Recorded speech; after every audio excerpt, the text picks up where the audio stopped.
Now, in this process, I came about, kind of began to realize that not only did these wounds reflect the children within us, but they also really took us back to the gateway of our soul.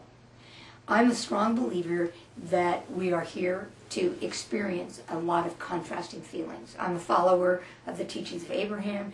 I believe very strongly in the contrast of emotions. And what I experience is that anytime I am out of sync with my higher self, then the most operative question I can ask is, who inside's feeling that? Once I begin to identify that, usually I go back to a younger experience. And sometimes it's an experience I had just the other day. But there's a younger self that's gotten triggered. And usually that self has gotten triggered in response to what would be called the essential wound. Now, Hal Bennett brought out that concept in his book, Follow Your Bliss. And the essential wound is that first moment in this body, in this lifetime, where we experienced that we were not safe. And in response to that experience, we build a whole blueprint of what we're going to be attracting in our lives. So we develop these knee-jerk reactions to life. And any time in our day-to-day life that we experience some sort of interaction that resonates vibrationally with that same wound, whether it be abandonment or betrayal or shame or guilt or rebellion, but anytime we come up against a life situation that resonates with that original essential wound, boom, we collapse back into that. And pretty soon we're standing in these adult bodies, but we're seeing that situation through the eyes of that wounded self. Now, what we most often do is we just collapse into that. We feel younger, we're acting younger, but we don't have any way to kind of regroup. The inner child work gives us a way to separate from that and to stand in our most illuminated self and respond to that wound instead of collapse into it. Now, somewhere along the way, I began to see that not only did my reactions to the world show me what inner children needed my attention, but it also took me to the gateway of my soul. As I was beginning to say, I'm a firm believer that we're here to experience contrasting emotions. That most things that we experience on some level, our soul in its infinite wisdom charted that. Now, just because our soul charted that does not mean that our personality, who we are in this incarnation, has any clue what we're supposed to be doing. So I see this contrast between who I am on my most illuminated soul self and who I, as Cathryn Taylor, can be in this moment in time. Sometimes as Cathryn Taylor, I don't have a clue what my soul charted. I'm just down here flapping away trying to make sense of my life. One of the things that I wrote one time was, what kind of soul would chart such a course? And it basically was the first time that my personality got angry at my higher self. My physical self, my earthly self, had it out with my soul self and said, what the heck are you doing?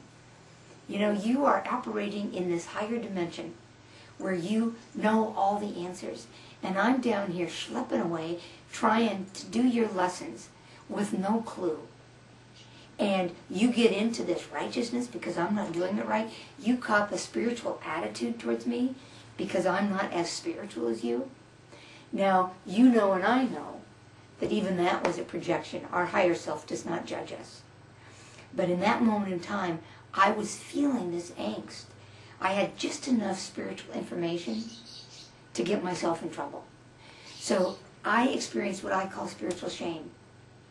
I knew all the spiritual aspirations. I knew all the spiritual possibilities, but I wasn't able to attain them on an ongoing basis. And any time I fell short of that, I felt unworthy. I felt not good enough. Until I finally had it out and I developed an equal partnership between my human self and my spiritual self. That was huge for me. That was really huge in terms of developing a compassion for myself. Now, when I'm working with myself or working with others, I can come into that interaction with that point of reference for that compassion. I can come into that interaction with the wisdom of our soul. One of the things that I've been trained in is how to access the Akashic Records. The Akashic Records are the record of our soul. And so with the use of a sacred prayer, I can access the wisdom of my soul and get insight and direction with respect to what this dilemma that I'm confronting at any moment of time is really representing. I also bring that into my work. I've been trained in a way so that I can access your records. If you have a question and you have an angst, we go into it from the angle of which part of you is wounded. Sometimes it takes us into past lives. Sometimes this work is multidimensional. One of the books I wrote was called Which Lifetime Is It Anyway?